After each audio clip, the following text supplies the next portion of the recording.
পশ্চিম আফ্রিকার মালিতে আল কায়দা ঘনিষ্ঠ জঙ্গিদের এবার হামলা এবং সেই জঙ্গিদের হাতে পণবন্দী ৩ ভারতীয় নাগরিক এবং পণবন্দীদের উদ্ধার করতে এই মুহূর্তে তৎপরতা শুরু করে দিয়েছে ভারত সরকার। যাবো বিস্তারিত আমাদের সঙ্গে যুক্ত হয়েছে প্রতিনিধি সৌম্য মুখার্জি। সৌম্য, কি জানতে পারছো?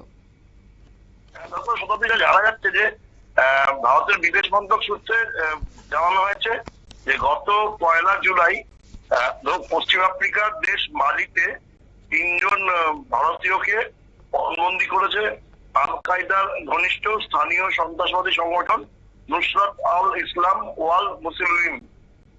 এই ঘটনাটা প্রকাশ্যে আসার পরেই নয়াদিল্লির তরফ থেকে উদ্বেগ প্রকাশ করা হয়েছে এবং ভারতীয়দের পণবন্দী করার পিছনে বিশেষ কোনো উদ্দেশ্য আছে কিনা তা খতিয়ে দেখছে নয়াদিল্লি।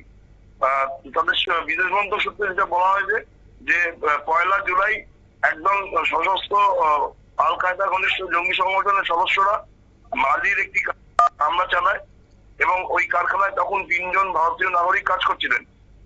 তাদেরকে তুলে নিয়ে যাওয়া হয়।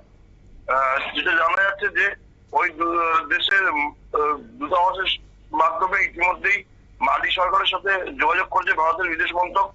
৩ জন ভারতীয় সুরক্ষার জন্য সব রকম ব্যবস্থা নিতে বলা হচ্ছে মন্ত্রকের তরফ থেকে।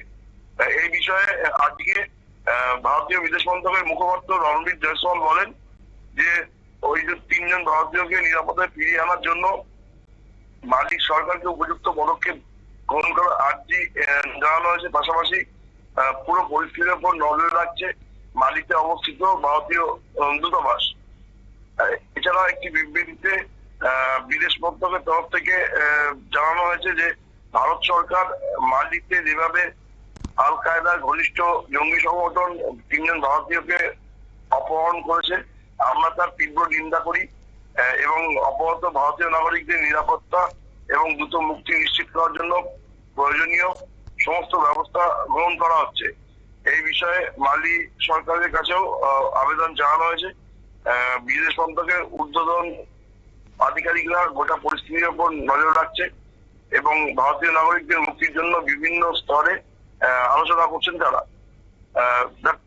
শতাব্দীর বিষয় হচ্ছে যে এর আগেও মালিতে একাধিকবার সন্ত্রাসবাদী হামলা চালানোর অভিযোগ রয়েছে আল কায়দা ঘনিষ্ঠ সংগঠন নুসরাত আল ইসলাম ওয়াল মুসলিমের বিরুদ্ধে। এবার তাদের পাল্লায় ভারতীয় নাগরিকরা কেন পড়লো সেটা নিয়ে জল্পনা তৈরি হয়েছে।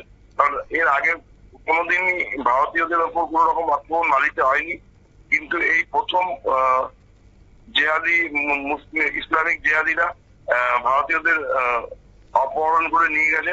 এখনো পর্যন্ত তাদের তরফ থেকে অপহৃত বন্দীদের ছাড়ার জন্য কোনো মুক্তিপণ দাবি করা হয়নি। ফলে বিষয়টা কেন ঘটলো সেটা নিয়ে খতিয়ে দেখছে ভারতীয় দূতাবাস। পাশাপাশি বিদেশ মন্ত্রকের তরফ থেকেও সমস্ত ঘটনার উপর নজর রাখা হচ্ছে। এখন দেখা যাক যে দর কষাকষি করে জঙ্গিদের কাছ থেকে ৩ জন ভারতীয় নাগরিককে কবে ছাড়িয়ে আনা সম্ভব হয়। ধন্যবাদ। অর্থাৎ পশ্চিম আফ্রিকার দেশ মালিতে ৩ ভারতীয়কে পণবন্দী করলো সশস্ত্র জঙ্গিরা।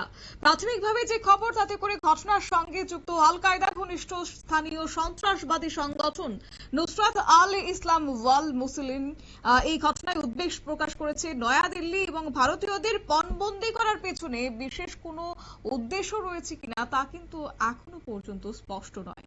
নিয়ে নিচ্ছি ছোট্ট একটি বিজ্ঞাপন বিরতির সঙ্গে থাকুন।